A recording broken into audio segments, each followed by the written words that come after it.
So I wrote a little poetry and some creative words the other night.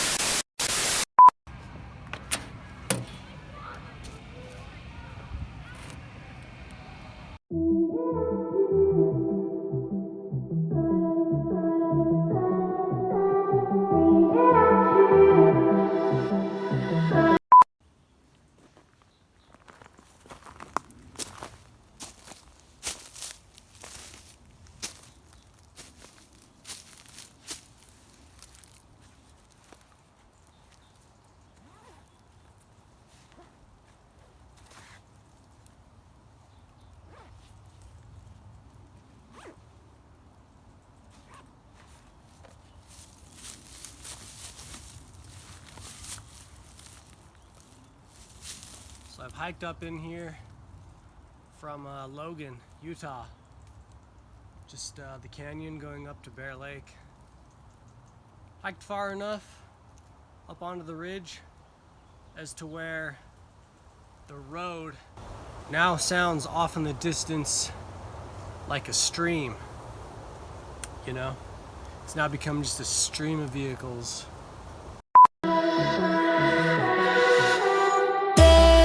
There's just so much left to say. Wanna get to know you. Living shadow.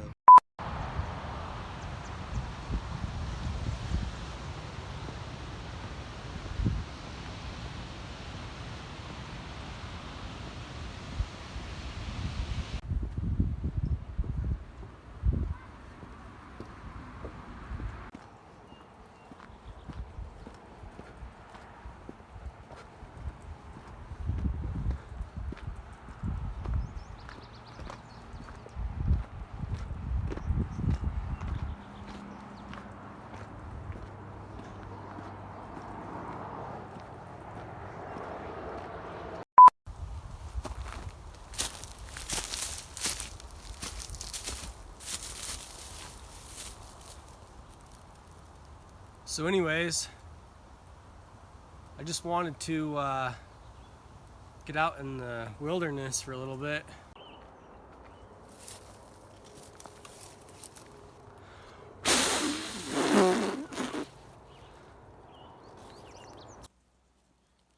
Just came across a wild strawberry.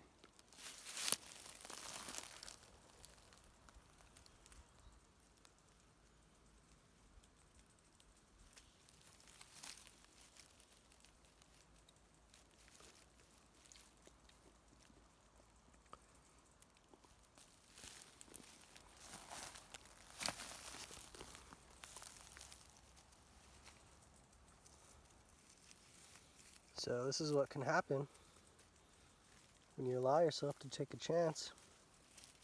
Go somewhere you've never been before.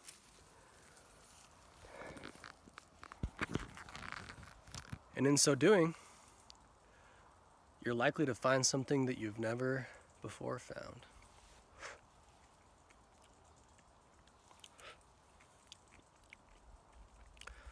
Pretty damn good. The first one's called A Living Shadow. A living shadow is the grand figures that cast you fade into the background. To have been born in such beauty, does beauty then disappear to you? Reflected then in yourself as a structure of it? Though a shadow does not speak, yet we are and seem to have a voice. Does what surrounds us live through us, speaking indirectly until we become the surrounding, creating a shadow ourselves?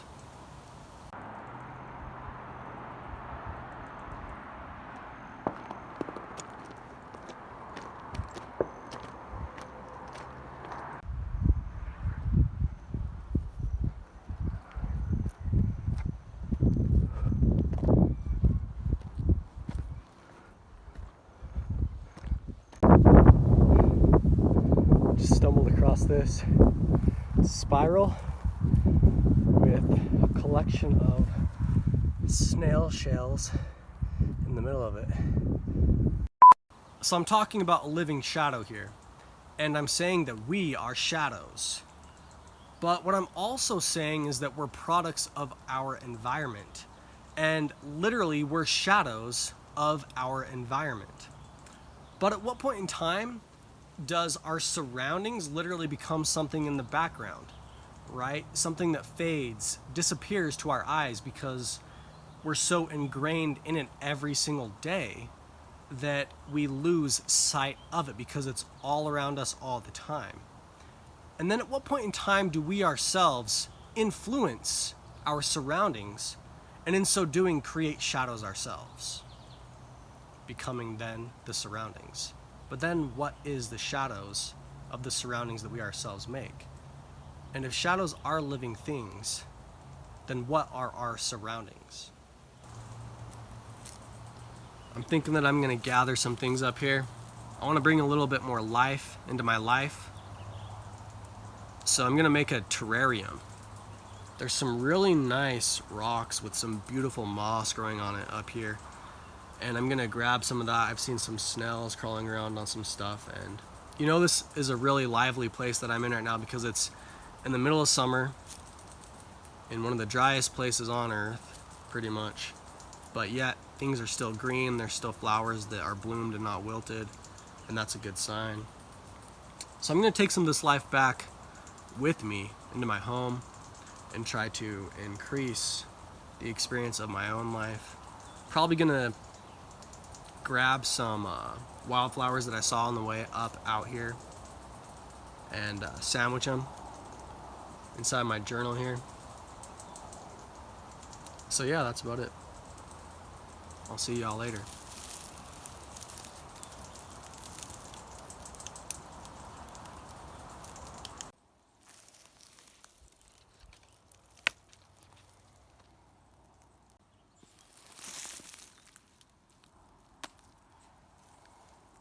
In every kind of way, but you speak it in tongues. You take the breath from my lungs. It should be shaking in fear, but instead I just want you here. Screaming at you, but it's like screaming at a wall. My words get lost in translation. Can you feel my frustration? The next one's called, What Does a Word Mean? What does a word mean? Nothing without other words. If a word needs other words to be one, when do words mean as much as a letter that makes them up? Seeing things as such means words mean about as much as a dot that makes up a letter that makes up a word. This piece reminds me of another piece that I've written previously where I was talking about somebody scribbling on paper, but the scribbling actually formed something. And it was comparable to the fact that we see and make sense of our surroundings, but at what point in time are our surroundings just scribbling nonsense? And it was this real kind of like breakthrough in my mind to see order within chaos, so to speak. And also this one has a little bit of a play on when looking at the greater expanse of everything. You know, it's like a little speck of paint in a painting. Obviously, without all of the specks, there is no painting, but how much does a little speck matter, right? Because you take away a few specks here and there, and you're gonna see everything still, you know, most likely.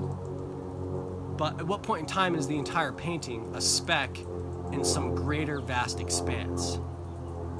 Now, reflect that same thought into all the words and ideas and every other thing that we see and hear around us every single day. That's what I'm talking about here in this little freeze.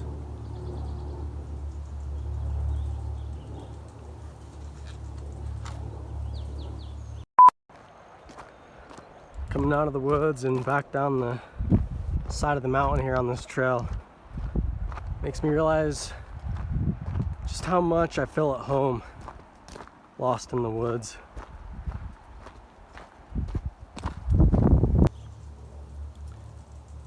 This next one's called Fuck Beauty. What would a dying breed say, if it could, other than what had once given it life has now rejected it, now placed on the endangered species list? A dramatic change has happened around it. But will it? Or will it succumb to an even greater change in its death, not wanting to be something that wavered while it was, remembered then truly for what it was and nothing else? How much impact does a single thing have on everything else? The greater the impact a thing has, directly proportional to the amount of things it relies on, giving it greater character and prospectively observable existence beyond lesser things, who might as well be dead for their perpetual change. I like to call myself an artist, for everything else I could be called is diminishing toward my character. What then is the location an artist strives to call home? But the area in between unacceptability and viability, for within this space lies controversy, the greatest proponent of emotion, which all art is meant to invoke. I seek the death in all things to capture it and kill it, for only a dying breed has value, not before and not after. Why then do we call it beauty? And what more do we call it? Living now, where the greatest expression of such is to verbally say fuck after it has passed. Because you know, you want to fuck it, but fuck it because you can't. So fuck beauty. I'm a dying breed. Now this piece was kind of expressive of how I feel at this moment in my life. I feel like I'm a dying breed because what places something on the endangered species list? It's when the environment is no longer conducive towards the species' existence. So it's no longer in a fruitful state. I myself have been struggling now for quite some time, to make money, to make ends meet, all these other things, all these pleasures and fancies that I see everybody else participating in. I want to partake in as well, but I go around and I try to apply for work and nothing sticks and I can't connect with anybody. I don't have a girlfriend and never have. And so I feel like I'm a dying breed, And then I'm a very expressive and creative person in pretty much everything that I do as of late. But I go around and try and connect with people and try and relish in the beauty of everything because I still try and find the beauty, And even in dark times, I myself become the light that I myself need to see in order to stay light and bright and happy. And I can't connect with anybody in regards to this, And if I do make a connection with anybody, then the connection doesn't seem to make it back to me, at least. And I'm just the struggling artist, the starving artist, the dying breed. And I see, girls and everything like this, and I'm just like, fuck. She's fucking sexy. But, in today's world, there's just so much in the air and all this sexual tension and equal rights and all of this stuff when people are obviously different and when are things acceptable and when are they not? Obviously there is a line between the two, but within that line lies controversy, and all great art is focused and centered around controversy because it awakens us. It allows us to smell, right?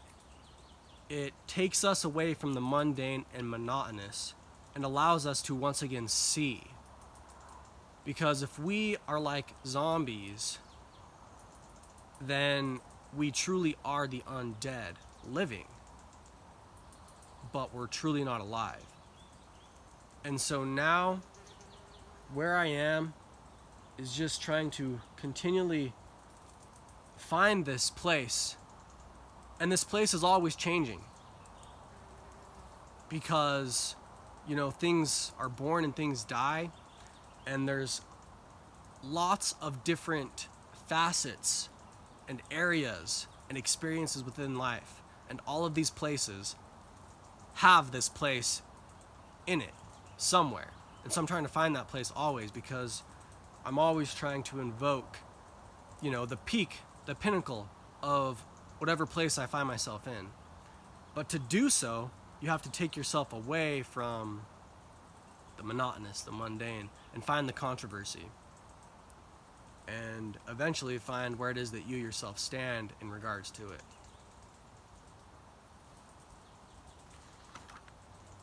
And that's it.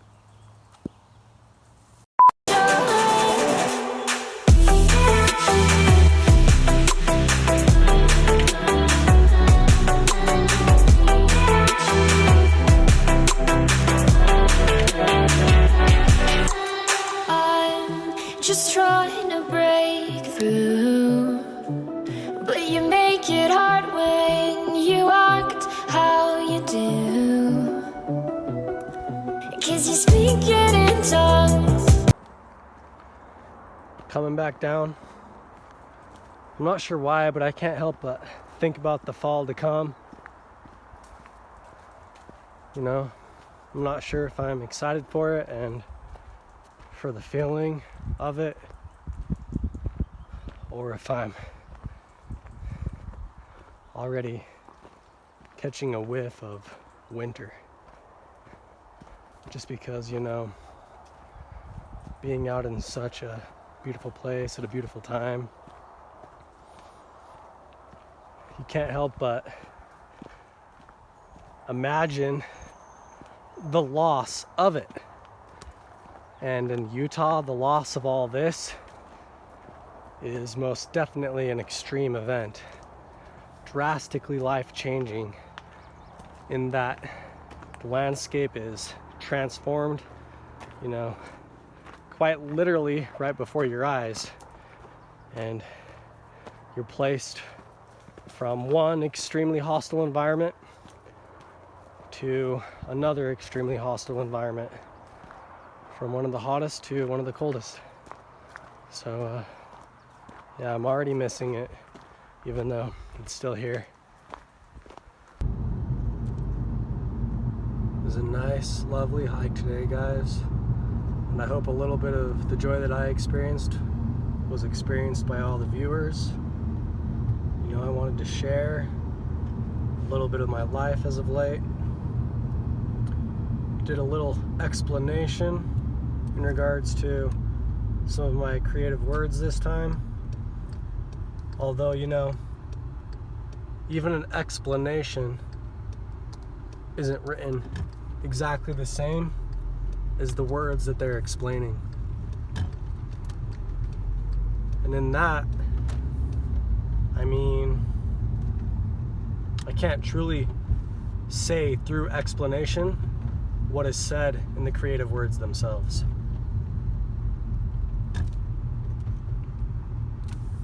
Sometimes the signs are deceiving, folks.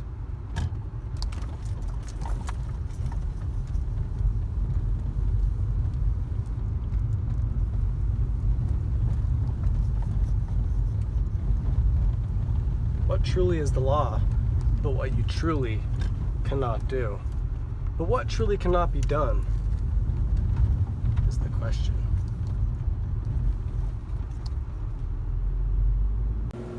So this moss right here is going to be for the terrarium, and then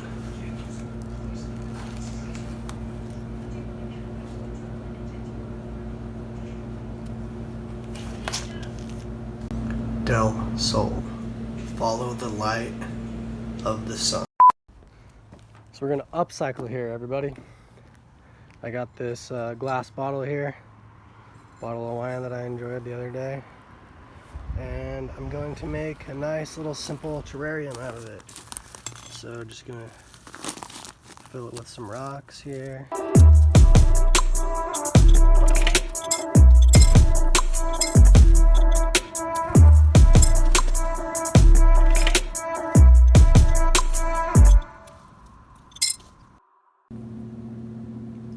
So I've got my compressed flour is drying and secured inside of my journal so I can continue to use it. And then up there I have the terrarium that I made. Overall, it was a pretty successful day.